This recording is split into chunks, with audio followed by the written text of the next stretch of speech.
Muy buena familia de La Teja, nos encontramos hoy con don Claudio Alpizar. Buenos días, don Claudio, ¿cómo le va? Buenos días, Rocío. Saludos a vos y a toda la gente que te sigue.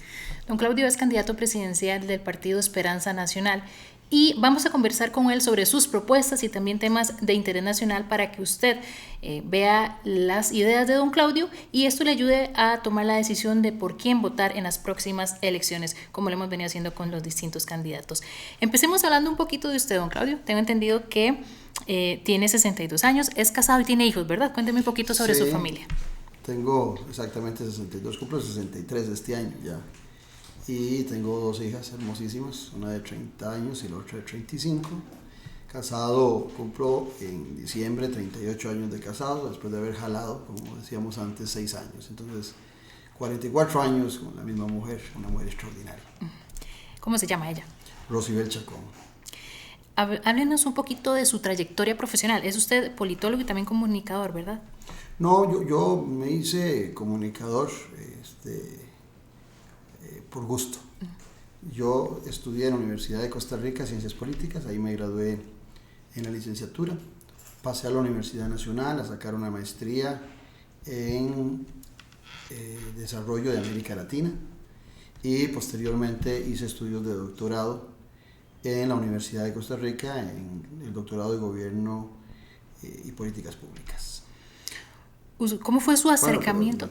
Y después, por esas cosas de la vida, me metí a la radio y a la televisión y tuve noches sin tregua por 15 años. Tengo ahí un baño María, igual que Café y Palabras, que era el radio, pero eso fue una aventura que disfruté muchísimo y me metí en un terreno de ustedes, pero creo que lo hice bien. Su acercamiento con la política, ¿cómo fue? Desde muy niño me gustaba mucho darle seguimiento a los procesos electorales en nuestro país. Desde la escuela me gustaba. Empecé también con la lectura en la escuela, me gustaba mucho la lectura y fui primando la lectura política desde el colegio y posteriormente en la universidad también decidí estudiar una carrera que tuviera que ver con política, más por el placer que por lo que podía representar económicamente en oportunidades de trabajo, porque para los politólogos no es sencillo buscar trabajo, ni antes ni ahora. Y después de eso, mi experiencia en política electoral inicia en el 2019, cuando creamos el movimiento Esperanza Nacional dentro del Partido Liberación Nacional, con la idea de participar en la Convención de Liberación. Participamos en la Convención del Partido de Liberación en el 2021. Por una sencilla razón, siempre me definí, y hasta la fecha, como socialdemócrata. Cuando entré a la Escuela de Ciencias Políticas, allá como a los 18 o 19 años, fue cuando empecé a estudiar las ideologías y dije, esta es la ideología mía, porque esta es la ideología que a mi mamá, yo soy hijo de madre soltera, hijo único, esta fue la ideología que le ayudó a mami a darme a mi educación, salud y oportunidades. Entonces quiero seguir en esta línea. Entonces ya te digo, en el 2019 empezamos con el movimiento Esperanza Nacional, que luego transformamos, después de mi salida y de otros compañeros del Partido Liberación Nacional, lo transformamos en el Partido Esperanza Nacional, que empezamos a formarlo hace más de 2 años. Lo hicimos, como decía la niña Luz de Murillo, mi maestra de escuela aquí en la Miguel Obregón, en Tibás. Lo hicimos con calma y con buena letra, y cumplimos todo de la mano de lo que corresponde en el Tribunal Supremo de Elecciones, y hemos sido de los pocos partidos que han cumplido al detalle todas las disposiciones del Tribunal Supremo de Elecciones.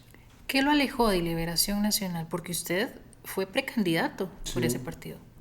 Me alejó la poca oportunidad que hay de renovación en el partido, y la renovación no pasa solo por jóvenes, pasa porque también dentro de Liberación hay gente muy preparada, muy educada, hombres y mujeres, que no tienen la oportunidad de crecer porque hay una estructura anquilosada en la dirección del partido, en la asamblea del partido, que ha generado metástasis en todas las municipalidades del país, que también están tomadas por un sector del partido que no goza ni de prestigio, ni de conocimiento, ni de educación política, y están alejadísimos de ser socialdemócratas. Entonces dije, no, aquí no hacemos nada. El grupo nuestro era un grupo de pensamiento, de acción, que quería participar de la política, no estar ahí relegado. Y te repito, Liberación es gente muy linda. La mayoría dejé grandes amigos, sigo teniendo grandes amistades, hombres y mujeres, y respeto a muchos profesionales que hay ahí, pero Liberación Nacional es un partido que no le permite la renovación de ninguna índole a quienes están queriendo darle una fisonomía nueva. Ejemplo, lo que ha padecido el actual candidato. Vamos a ver, en las encuestas más recientes, don Claudio, su nombre no aparece entre los más apoyados. ¿Le preocupa eso? No por varias razones. Primero, porque creo que lo que estamos haciendo en el Partido Esperanza Nacional es un esfuerzo democrático, es un esfuerzo cívico por promover nuestras ideas, por abrir espacios. Te decía fuera de cámaras y fuera de micrófonos que yo personalmente disfruto enormemente lo que estoy haciendo, no lo veo ni como un trabajo ni como un sacrificio, lo veo como una responsabilidad ciudadana, y estas entrevistas, los debates, todo lo disfruto muchísimo. Creo que los costarricenses debemos participar mucho en política. Cuando yo tenía los 2 programas de política, la radio y televisión, promovía mucho que la gente participara en política, y un día de tantos dije, debo participar yo también en política, debo dar el ejemplo si estoy promoviendo que la gente participe. Y las encuestas, aquí me pones en el campo del analista, que he sido por muchos años. Las encuestas hoy cada día son más restrictivas en los tiempos. Nosotros no podemos pensar que las encuestas que hemos visto de octubre y algunas de noviembre son las definitivas. Enero es la fecha clave. Enero es la fecha clave para saber exactamente cuando el ciudadano, después del fracaso de la selección nacional, tal vez vuelve a ver un poquito más a la política, después de Navidad y la administración de sus aguinaldos y sus responsabilidades con algunos impuestos, se vuelve a enchufar con la política, y ahí es donde el ciudadano, con espacios como este, con los debates que estamos participando, estoy seguro que le dará al Partido Esperanza Nacional, el partido del trébol azul de 4 hojas, le dará una mayor importancia, le pondrá mucho más atención, y estoy seguro que si tenemos otra oportunidad en enero de conversar, los números serán muy diferentes. Don Claudio, ¿por qué cree que en este momento hay tantas personas indecisas de por quién votar? Está muy ligado a la pregunta anterior, porque para empezar, vea qué interesante, la candidata oficial tiene un techo que no se lo mueve. Volvamos a las encuestas, en todas las encuestas sale igual, ¿verdad? No crece, no tiene una votación que pueda decir uno que ya está ganando en primera ronda. Esa votación que ella tiene solo le permitiría ganar en primera ronda si el abstencionismo en el país subiera a 50 o más %.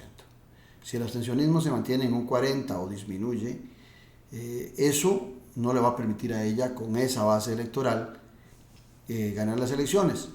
Si hay una gran cantidad de gente que hoy, dependiendo de la encuesta, 50, 60%, que está indecisa, que todavía no ha escogido al candidato, y a sabiendas de la promoción, de la beligerancia política constante que ha tenido el actual Poder Ejecutivo y la promoción de su candidata, y ella todavía tiene mucha gente indecisa, es porque no están pensando en ella. Ese 60% está esperando a ver cuál del otro espectro político, de los otros 19 candidatos, se vuelve atractivo, no solamente por sus políticas, sino también por la posibilidad de romper con el continuismo. Entonces, ese 55-60% de la gente está, como decimos popularmente, stand-by, esperando a ver cómo se mueve en diciembre, cómo se mueve en enero, y es sorprendente. Hay muchos costarricenses que a la fecha, a veces por el sesgo de los medios de comunicación, creen que en la competencia hay 3 o 4 candidatos nada más, cuando somos 20, y creo que te repito de nuevo, con espacios como este, nos van a ir conociendo a muchos que estamos con muy buenas intenciones intentando gobernar el país. Hablemos ahora un poquito de los problemas principales que enfrenta el país y las propuestas que usted tiene para resolverlos. Según la última encuesta de empleo del INEC, 137,000 personas están sin empleo. ¿Qué propuesta tiene usted para disminuir el desempleo? Lo primero, de que de esa gran cantidad de gente que está sin empleo, la mayoría son mujeres y jóvenes. Me preocupa mucho el tema de las mujeres, porque el tema de las mujeres golpea mucho a la familia, porque la mayoría son jefas de hogar, y eso obliga a darle rostro también al empleo, porque no solamente eso, sino que en muchos otros espacios las mujeres, a pesar del gran esfuerzo que se ha hecho en el país, siguen teniendo salarios más bajos o menos oportunidades de estudiar, y eso también las limita en poder ascender en algunos empleos que hay en el país. Los jóvenes también es un tema muy importante dentro del marco de que pueden ser tierra fértil, algunos de ellos, para el crimen organizado, y hay que buscarles empleos y ocupaciones para que puedan tener oportunidades y también que se puedan proyectar, sobre todo aquellos que han estudiado y sienten una enorme frustración con sus carreras. Pero nosotros estamos promoviendo varias cosas. Mire, uno no puede generar empleo sobre la base de lo que está en la economía costarricense actualmente. Uno tiene que buscar un crecimiento de la economía. Si la economía no crece, no va a crecer el empleo. Tenemos de los 2.200.000 más o menos de personas que están trabajando, casi 1 millón de personas, casi el 40%, que está en empleo informal, que no tiene derecho a pensión, que no tiene derecho a ir a la atención médica de la Caja Costarricense de Seguro Social y que tampoco tiene acceso a créditos porque está en la informalidad.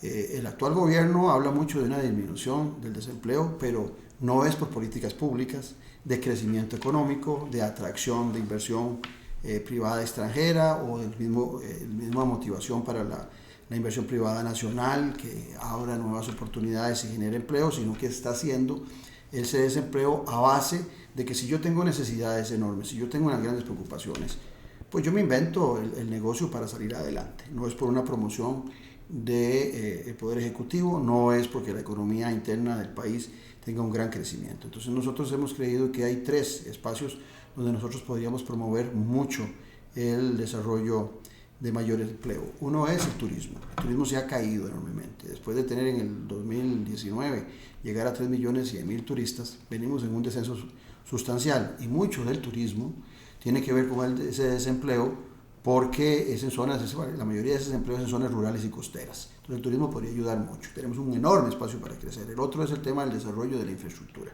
El desarrollo de la infraestructura genera mucha mano de obra, de operarios, por supuesto que también profesionales, pero mucho operario, y nosotros tenemos una gran posibilidad. Inclusive a este gobierno se le dejaron 2.700 millones para ejecutar y no han llegado a ejecutar ni el 15% de lo que se podría ejecutar en obras para realizar. Y el otro campo que creemos que es fundamental es el agro. El sector agropecuario sigue siendo a nivel nacional en las zonas costeras y rurales fundamental para la generación de empleo. Ciertamente las zonas francas son muy importantes, pero se requiere un recurso humano muy especializado y por eso no podemos estar promoviendo por temas de infraestructura, por temas de capacidad, por temas de recurso humano a las zonas francas como la solución de trabajo en las zonas costeras y en las zonas rurales. Es el agro quien sigue siendo. Con esos 3 elementos y crecimiento, nosotros podríamos buscar un crecimiento de la economía que vaya entre el 6 y el 8% y esos empleos disminuirían prácticamente a 0. Los costarricenses dicen que en este momento el problema que más les quita la paz es la inseguridad. ¿Qué piensa usted que ha sido lo peor que ha hecho este gobierno en materia de seguridad y qué haría usted? Imagínense que en la guerra civil de 1948 murieron entre 2.500 y 3.000 costarricenses en una guerra. Resulta que en los 3 años y medio que lleva este gobierno ya superó las 3.000 muertes dolosas por asesinatos. Así es crítico la situación y vemos a la candidata oficialista disminuyendo ese tema, dándole poca importancia y de paso promoviendo la continuidad de lo que se está haciendo en seguridad, que es absolutamente nada, desde el Poder Ejecutivo. El Poder Ejecutivo es el que tiene la mayor responsabilidad, Rocío, de la seguridad. Estar diciendo que la responsabilidad es de la Corte Suprema de Justicia o de la Asamblea Legislativa, que uno porque no aprueba leyes y el otro porque los privados de libertad se les acorta la pena, cuando esa es una disposición del ministro de Justicia que pertenece al Poder Ejecutivo, ¿verdad?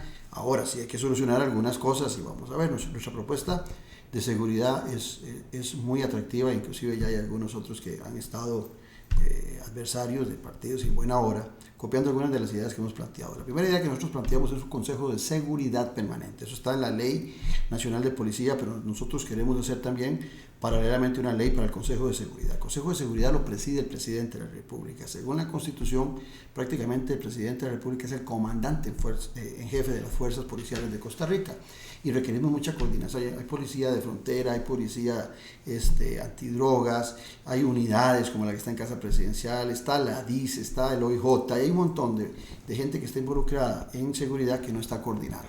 Entonces nosotros la primera propuesta que hacemos a nivel de administrar el tema de la seguridad nacional es activar ese Consejo de Seguridad con el presidente, el ministro de Justicia, el ministro de la Presidencia, todos trabajando en forma, y el de Justicia, todos trabajando en forma conjunta con los demás jefaturas.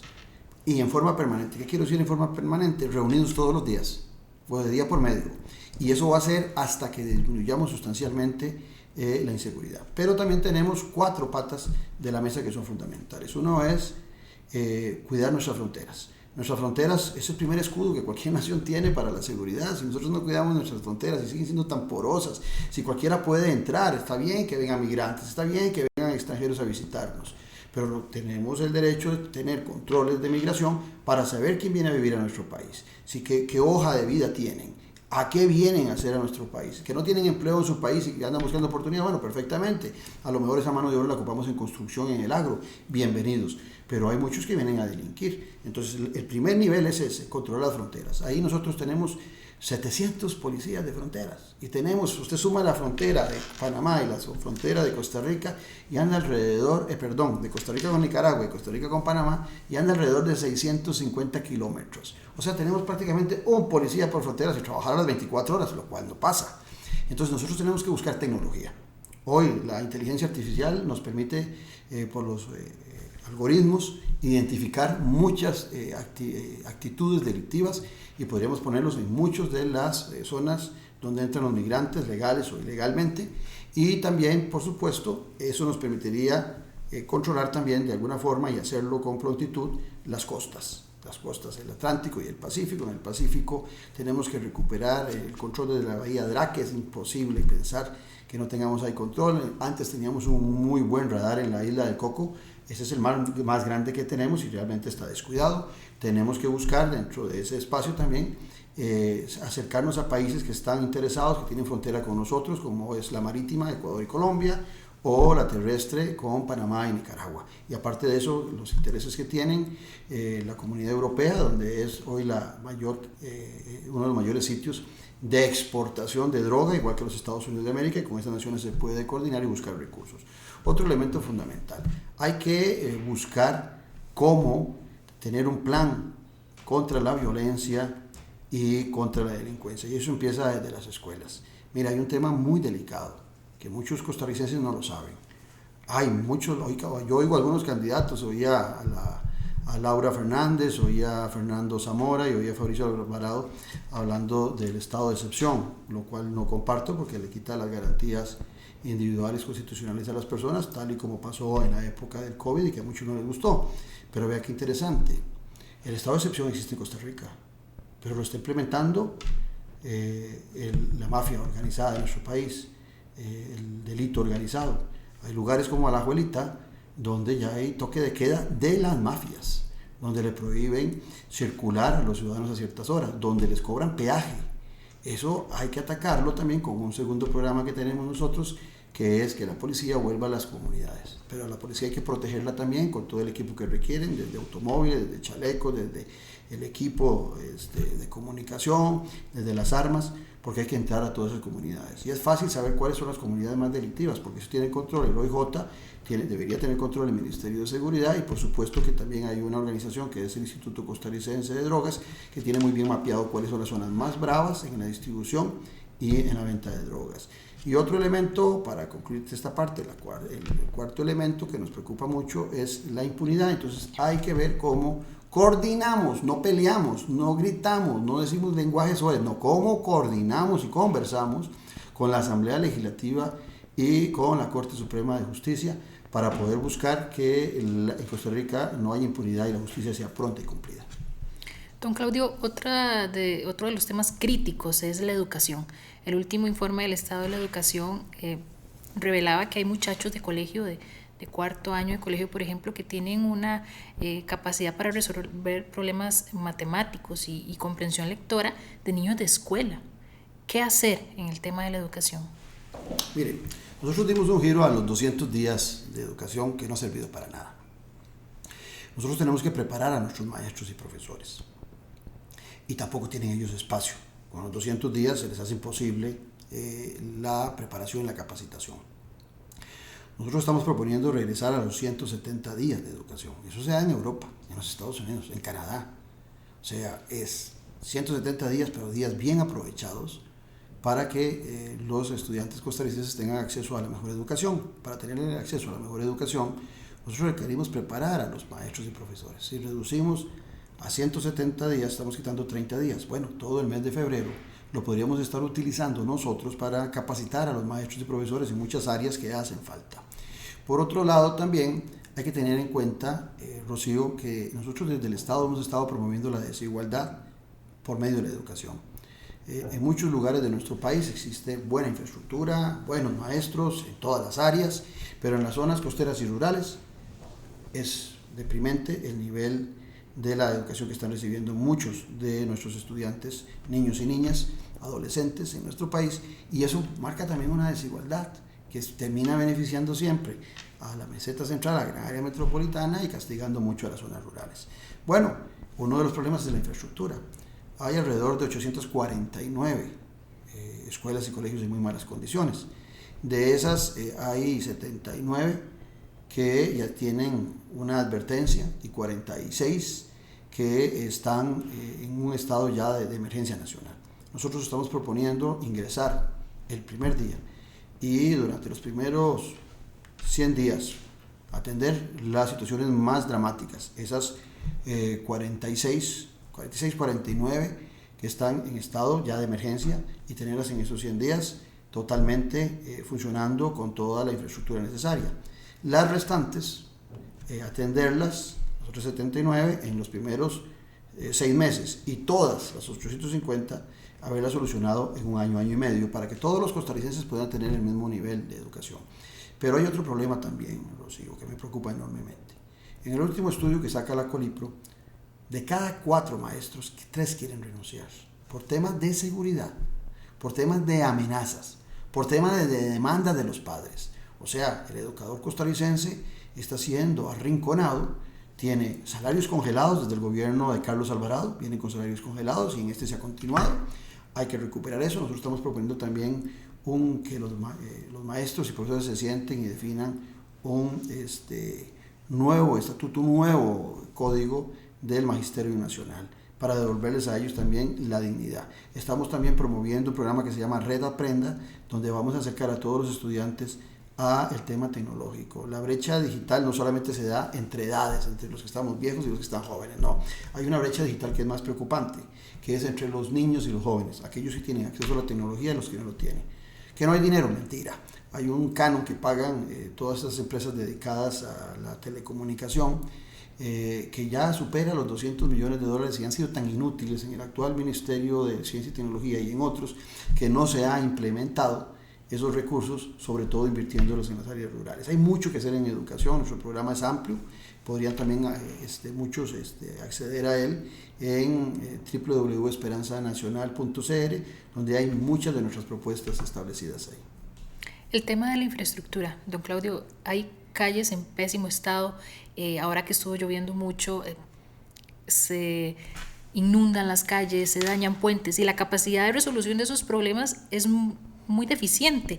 Las presas, a la gente se le va la vida en las presas. ¿Qué propuestas presenta usted en ese tema de la infraestructura? En la anterior se me olvidó nombrar también la necesidad de recuperar el programa Avancemos, para que los muchachos no abandonen la escuela, y que en este gobierno se ha disminuido esa inversión y se ha reducido en un 50% prácticamente la inversión.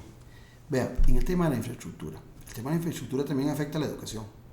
Cuando uno sale del centro de San José, que es terrible las presas, y va y ve los caminos vecinales de los diferentes cantones del país, encuentra que en muchas situaciones la gente no sale a trabajar o no va a la escuela porque tiene que caminar en verano en 3 kilómetros polvorientos, a veces hasta más, o 3 en invierno, 3 llenos de barro. El problema de la infraestructura es grave. Yo soy de la tesis que el Ministerio de Obras Públicas y Transportes con las municipalidades tiene que concentrarse en los caminos vecinales. No podemos seguir viendo como ciudadanos de tercera o cuarta categoría a la gente que vive fuera de la meseta central. Por otro lado, haciendo eso, las grandes carreteras, tenemos que hacerlas a través de la inversión público-privada. Tenemos que buscar esas alianzas público-privadas, y el costarricense que tiene carro tiene que acostumbrarse a pagar peajes. No hay otra solución. Es que los costarricenses quieren que el Estado les dé las mejores carreteras sin ningún sacrificio. Bueno, hay que sacrificar un poquito un peaje. Yo creo que el costarricense se economizaría montones de dinero en gasolina, en diésel, si tuviera la oportunidad de tener buenas carreteras y pagar peajes. Por un lado pagaría un poquito y por otro lado se lo economiza en la bolsa. Pero también es cierto que dineros de el marchamo, dineros de la gasolina, que supuestamente son impuestos con destino directo para el desarrollo de infraestructura, han sido utilizados en otras actividades. Hay que volver a poner la atención sobre esos recursos que están ahí, que fueron tasados y fueron establecidos para el desarrollo de infraestructura y no se cumple. Te decía antes, a este gobierno le dejaron 2.700 millones de dólares para implementar, y han sido tan inútiles que estando los planos, estando la actividad, no han logrado ni siquiera el 20% de ejecución. Ahora bien, va a seguir creciendo. Hace unos días hablaba con un amigo y le preguntaba que cuántos carros nuevos se habían vendido en el 2024, y me decía que 100.000, y él sabe mucho de esos temas, y le digo, ¿y cuántos han salido del mercado? 2.000. Si nosotros vamos a seguir creciendo a 98.000 carros por año, siempre vamos a tener el problema de la infraestructura, pero en las grandes ciudades eso reactiva la economía, el constante desarrollo de infraestructura. Pero hay un tema que me preocupa a mí mucho, que es el transporte público. Nosotros ya deberíamos, se habla mucho del tren en el área metropolitana.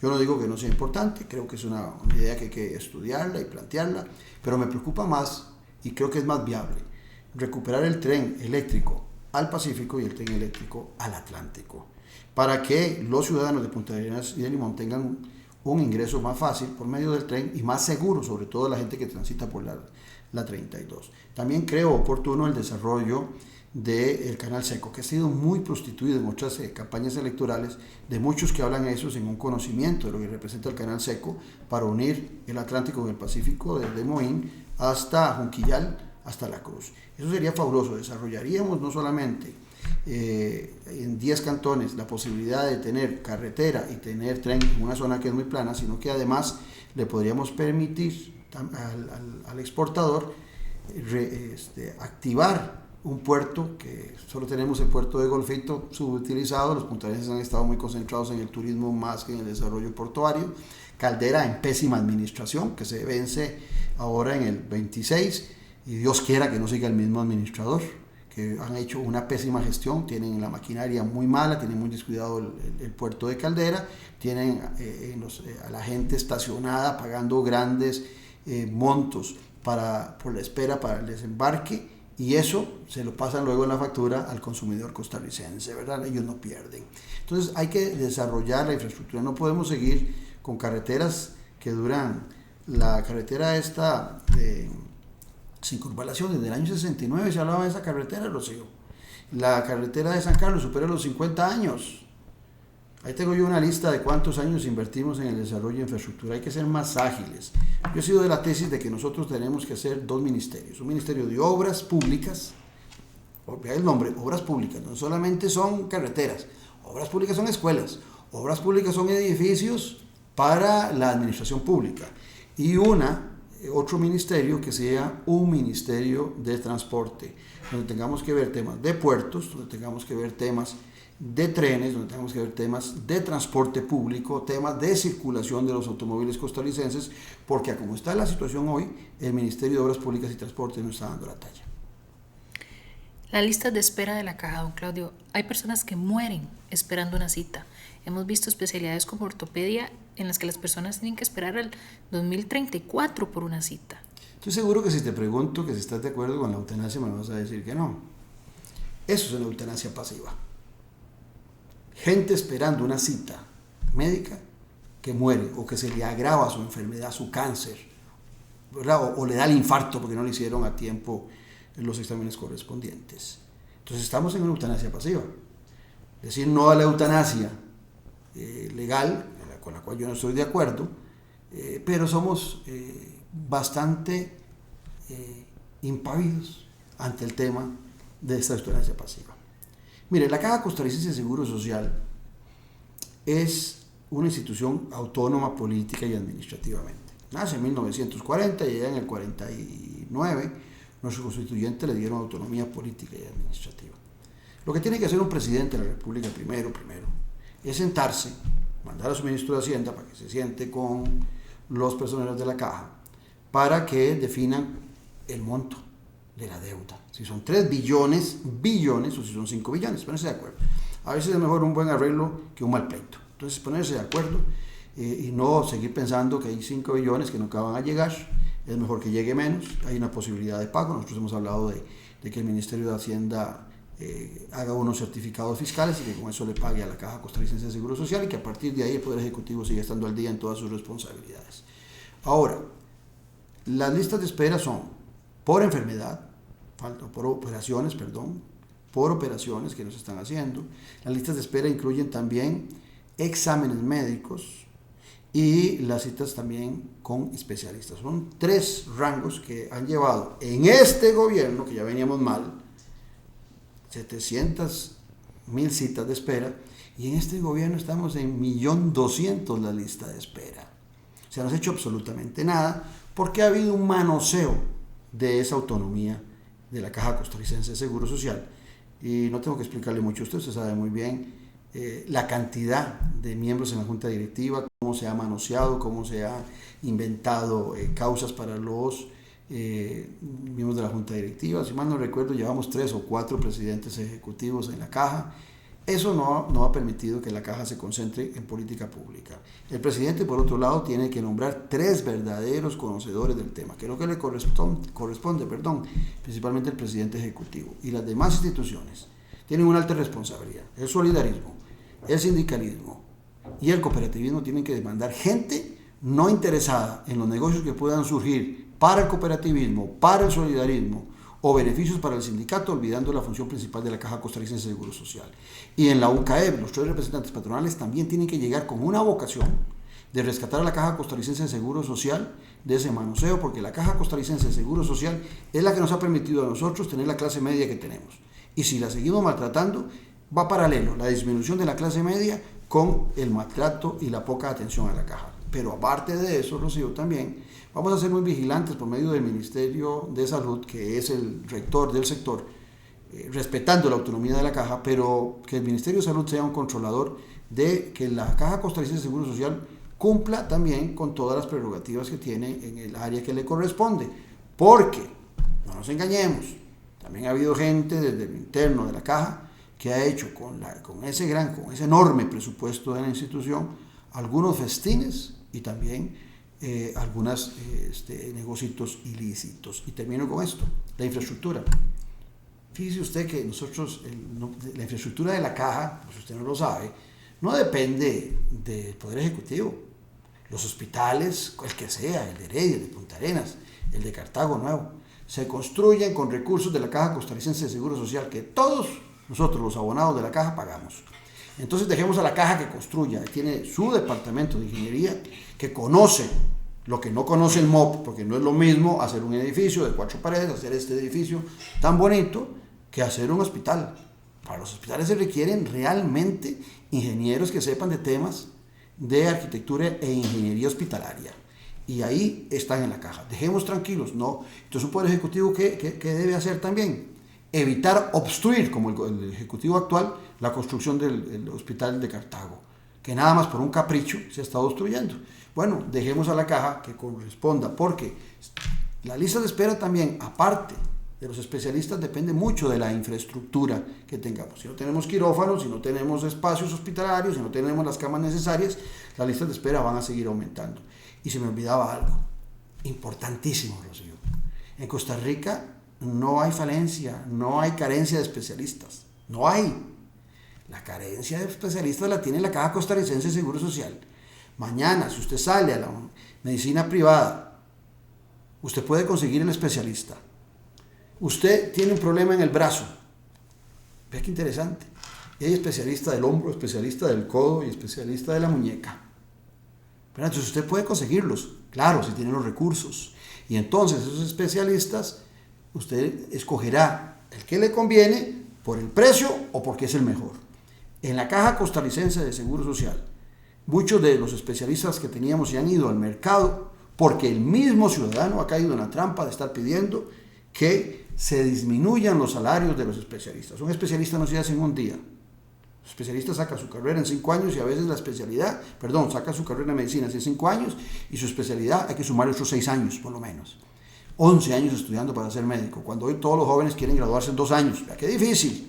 Y en tecnología lo pueden lograr, pero en medicina nadie se gradúa en 2 años. Entonces, esa inversión que hemos hecho en la educación de los especialistas y que también ellos han hecho, no quiere ser pagada por las autoridades nuestras que precarizan el salario y entonces están promoviendo en el sector privado que esos especialistas salgan. Tenemos que retener a todos los especialistas, no solo producir más especialistas, sino que los que tenemos no se vayan y tener buenos salarios para que solo estén con la Caja Costarricense de Seguro Social. Su relación con el presidente actual, con don Rodrigo Chávez, don Claudio, no ha sido como la mejor. Usted lo ha criticado, sí. Lo ha denunciado por beligerancia política. Exacto. Y la pegué. Y él, vamos a ver, lo ha atacado, lo ha minimizado, ha hecho comentarios de que ni lo conoce cuando es claro que se conocen, que se han reunido. Hasta en la casa me invitó 2 veces. ¿Por qué cree usted que él responde así a las críticas que usted le ha hecho? Porque él es él. Eso es muy simpático. 2 veces me invitó a la casa. Yo no fui. Uno no llega a una casa y no lo invitan. Y en el programa de televisión estuvo 3 veces. Y en el de radio estuvo 2 y no me conocen. Esos son juegos que hace el presidente y que algunos caen en la trampa. Yo no tengo nada personal con el presidente, como persona. No me gusta su estilo soez, no me gusta la vulgaridad en la política, la rechazo. Yo creo, acuérdate de mi programa, yo creo en la política con P mayúscula, que puede ser crítica, puede ser dura, pero siempre con elegancia y utilizando el lenguaje correspondiente. Yo al que critico no es a la persona, es al presidente de la República, porque la investidura que él tiene, el señorío que tiene que tener un presidente de la República, el compromiso debe ser demostrado en el ejercicio del poder. Y el presidente no ha tenido compromisos. Vea que yo le he estado hablando a usted de seguridad, de salud, de educación y de infraestructura. En las 4 áreas el presidente no ha mejorado absolutamente nada la situación del país. Que venía con problemas heredados, cierto, pero que yo hoy quiero ser presidente de la República, soy candidato. Los 20 candidatos a la presidencia de la República debemos conocer los problemas nacionales, yo los conozco. Los 20 candidatos a la presidencia de la República tienen que conocer cómo funciona el Estado. Yo conozco cómo funciona el Estado. Yo no puedo llegar a la presidencia de la República a conocer, a un año sabático para conocer cómo funciona el Estado costarricense, la división de poderes. Yo tampoco puedo llegar al gobierno sin conocer los problemas nacionales.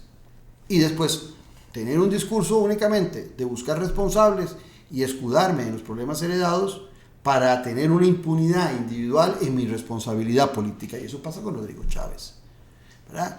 Él, que te cuento, fuera de ser presidente de la República, antes, cuando fui, me parecía una persona educada. El poder lo transformó, porque el poder es la forma más sencilla de conocer a alguien. Usted conoce a alguien hasta que usted le da poder. Y el presidente de la República actual ha sido carente en soluciones para los costarricenses y nos ha puesto a pelear. Nosotros tenemos que buscar un punto de inflexión para volvernos a unir, a trabajar juntos, y el país es para todos. Y no solamente estar pensando en precarizar la política, en disminuir la democracia. Yo estoy de acuerdo con el presidente que hay instituciones que hay que revisar y que hay que hacerlas más efectivas. Pero jamás podría yo promover eliminar, por ejemplo, la Contraloría General de la República, o jamás podría yo promover que los 57, 40, los números que quieras de los diputados, todos sean yes man, ¿verdad? Levantando la mano para darme la razón. No, que haya criticidad, por eso es la Asamblea Legislativa el primer poder de la República. Y yo como presidente de la República tengo que buscar también el gabinete, si yo tengo debilidades. Él es economista, yo soy politólogo, él no sabe absolutamente nada de política. Tiene que buscar gente que lo oriente. Yo no sé, muy poco sé yo del tema económico.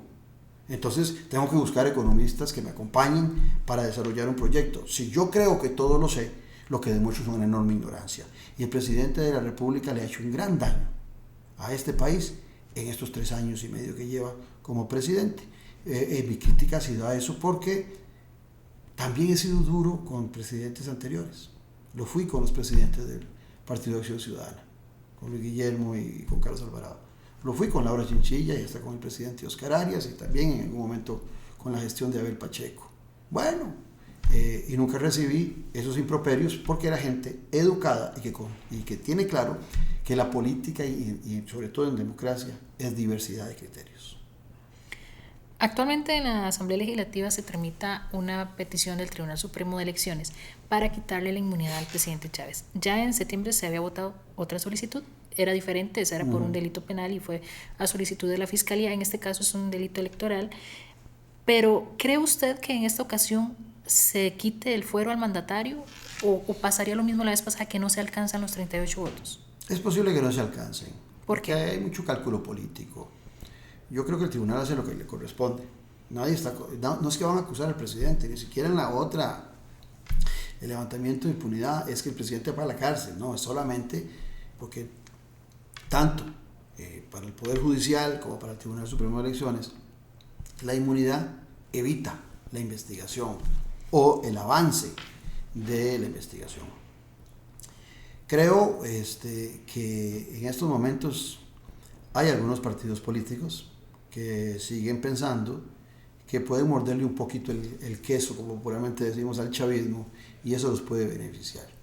Hay algunos, bastantes, de los 20 candidatos, bueno, de los 19 me excluyo yo, que piensan que ignorando lo que el presidente le está haciendo a nuestra democracia, en el caso en los ataques permanentes al Tribunal Supremo de Elecciones, que curioso, el Tribunal Supremo de Elecciones le cuidó el voto en primera ronda a Rodrigo Chávez. Ellos no tuvieron ninguna capacidad de tener miembros de mesa ni fiscales, ¿verdad? Y aún en primera ronda, recuerdo a Pilar Cisneros amenazando que el tribunal les iba a hacer trampa. Qué raro, les iba a hacer trampa y quedaron de segundos y pasaron a la segunda ronda electoral. O sea, ya es constante los ataques, no solamente del presidente, sino de Pilar Cisneros. Pasa, bueno, y entonces cuida el voto y Pilar sale de diputada. Le cuidaron el voto a Pilar Cisneros, que no tenía, repito, ni miembros de mesa ni fiscales de mesa. Bueno, viene la segunda ronda. No solamente el tribunal le cuidó el voto a Rodrigo Chávez en la primera, sino que se lo cuida en la segunda para que le gane el Partido de Liberación Nacional. Visten los troles visten de verde a la presidenta del tribunal y a los demás magistrados. Qué raro. Y se enfrentó Liberación al Partido Progreso Social Democrático en aquel momento del presidente. Qué raro. Y si ellas son verdes, ¿por qué ganó el presidente de la República con una votación significativa? Porque el tribunal ha sido responsable, es una institución muy valiosa.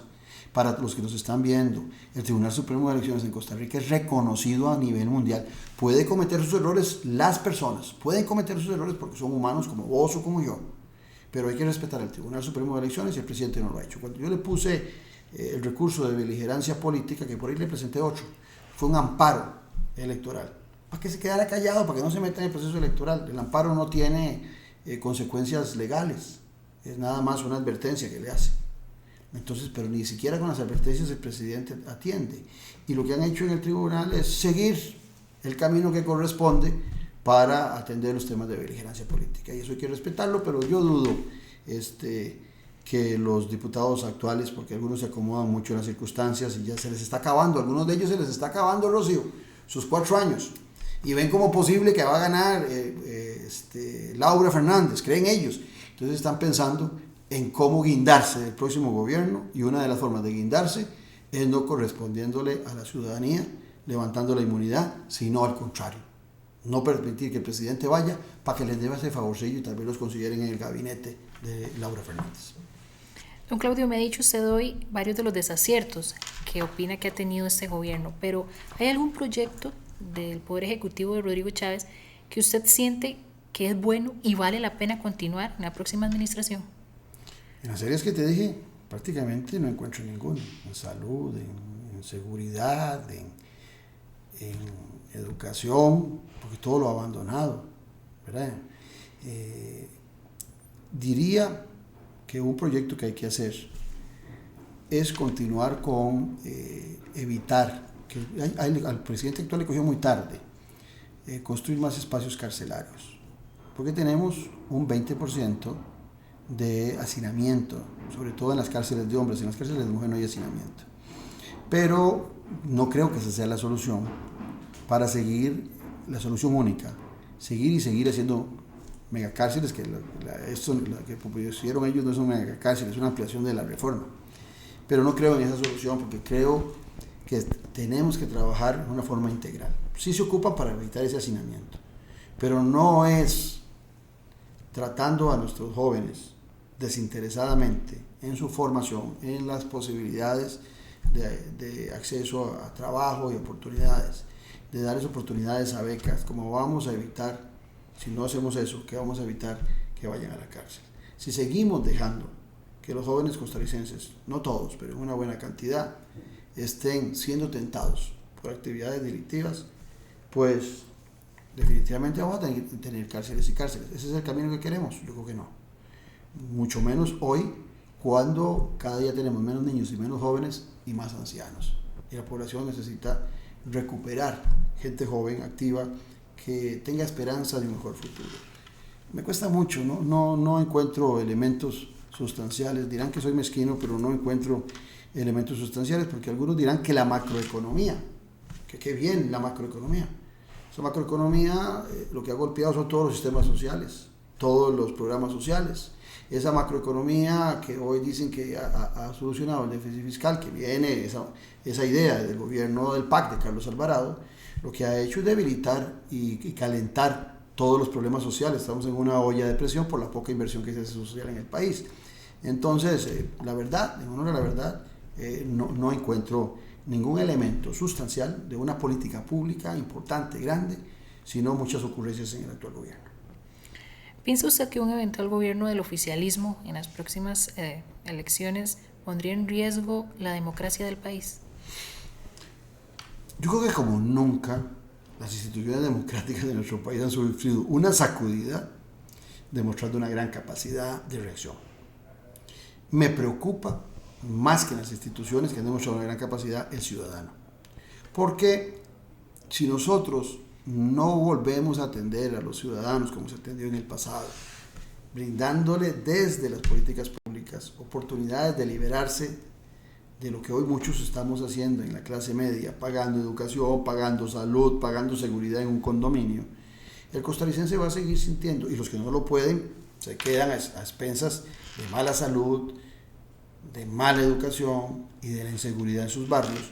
El costarricense va a seguir menospreciando el sistema democrático. Nosotros logramos apropiarnos de la idea de que somos un país democrático, en paz, y apreciarla, porque el sistema democrático costarricense no era solo voto, sino que habían políticas públicas que te daban acceso, repito, a la salud, a la educación, a un país seguro, a oportunidades de trabajo, y entonces nosotros decimos, qué lindo vivir en paz, qué lindo vivir en democracia, porque tengo todas esas oportunidades. Hoy el ciudadano se está viendo muy tentado por regímenes autoritarios que les dicen que la democracia no funciona, pero que él, el presidente o la presidente, lo puede todo. Y entonces déjenme a mí, elíjame, eso se llaman las democracias con una I delante, iliberales, que no respetan las libertades individuales, que no respetan las libertades democráticas, sino que lo único que respetan es la decisión del votante que los lleva al poder, pero ya en el poder dice, ahora se va usted para la casa, que yo soy sabio, yo sé todo lo que hay que hacer, usted nada de venir a deliberar, a pensar conmigo, no, quédese. Usted nada más, yo le voy a dar algunos mensajitos populistas para que usted se identifique conmigo y me deje hacer a mí lo que me da la gana. Eso es lo que me preocupa, y cuando veo a Laura Fernández, qué tristeza, dice ser colega mía, politóloga, y su comportamiento hoy por hoy, como candidata a la presidencia de la República, contradice toda esa preparación como politóloga.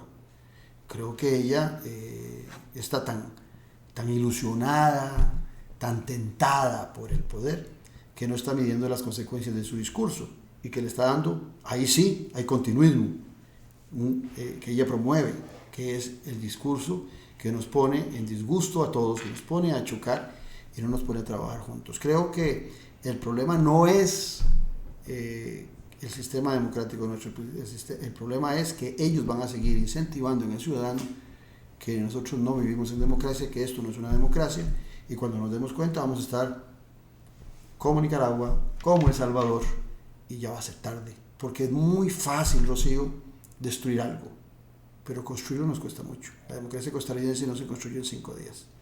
Tenemos 204 años de vida independiente y venimos en un largo proceso para ser la democracia que somos. Si la destruimos, volver a tener lo que tenemos hoy en día nos llevará otro poco de siglos.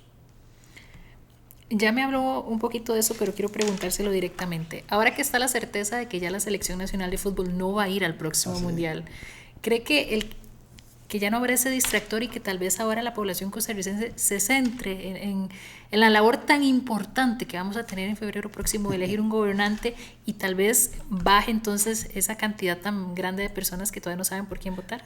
Yo vacilando con un amigo le decía que ahora que no tienen cómo madrear a los jugadores, pues hay que madrear a los políticos, ¿verdad? Entonces puede ser que se trasladen de un lado a otro. Yo creo que sí es un distractor, pero también es un desmotivador, ¿verdad? Y uno ocupa también que la población esté muy motivada. El fútbol es un fenómeno interesantísimo, a mí me encanta el fútbol. Y es un fenómeno interesantísimo porque sobre todo la selección nacional motiva mucho al ciudadano. Vea usted, yo le apuesto que cuando es el 15 de septiembre, ustedes aquí los que trabajan, casi nadie se pone la camiseta de la selección. Y le apuesto que ayer o cualquier día que juegue la selección, hasta la administración de La Teja les dice, mañana vengan todos con camiseta y con jeans. Porque la selección nacional se ha vuelto un símbolo patriótico. Es el símbolo, vea qué interesante, es el símbolo que más nos une. Ya no es el himno nacional. Bueno, el himno nacional lo cantamos como una devoción, no el 14 de septiembre a las 6 de la tarde. En el estadio lo cantamos como una devoción y cuando decimos viva el trabajo y la paz lo gritamos. Entonces sí hay una relación de motivación patriótica alrededor de la selección nacional. Y lo que pasó en estos días con la eliminación definitivamente le baja las pilas al ciudadano, y porque es un proceso que no va a disminuir. Todo lo contrario, cuando llegue el campeonato mundial y no nos veamos ahí, nos va a dar más dolor que el que estamos padeciendo hoy en día. Pero tal vez, de alguna manera, el ciudadano puede volver los ojos hacia la política, concentrarse un poquito en los candidatos, e ilustrarse de qué pasa. Yo creo que eso es fundamental. Si vivir en democracia es una obligación de poder estar uno informado para ejercer un voto racional y no higadoso, como pasa en muchas ocasiones. Don Claudio, muchísimas gracias por haber estado con nosotros hoy. No, a vos, Rocío, y muchas gracias a los que tuvieron la paciencia de oírme, y ojalá que el mensaje les haya calado, e invitarlos a que le pongan mucha atención a Esperanza Nacional, el partido del trébol azul de 4 hojitas, y que nos voten. Tenemos una excelente oferta de diputados en todas las provincias, con gente capacitada, con gente honorable, con gente de hoja de vida limpia, que conocen el país y los problemas nacionales, y por supuesto también la papeleta de la presidencia es un lujazo. Lo digo en broma, con 2 muy buenos vicepresidentes y este servidor. Muchas gracias. Muchísimas gracias por haber visto la entrevista y esperamos que esta, al igual que todas las que hemos hecho a distintos candidatos, les ayuden a tener el panorama más claro, a ver cuál de los candidatos se alinea más a su forma de pensar también y que tomen la decisión del voto con base en la información. Muchísimas gracias. Muchas gracias.